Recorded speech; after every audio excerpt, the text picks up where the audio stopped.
Bună, fetelor! Eu sunt Tatiana, o tânără mămică în concediu de maternitate. Bine ați venit pe canalul meu și la primul meu video prezentativ.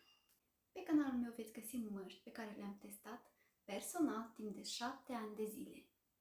Veți găsi măști de față, măști de păr, îngrijiri, greșeli pe care să nu le faceți și multe alte lucruri legate de ten și de un păr sănătos.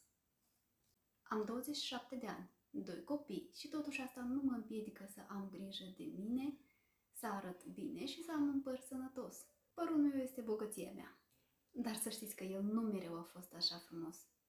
Despre ten nici nu vă mai zic. Nu vă zic cât de important este pentru mine să am un ten curat, sănătos și îngrijit.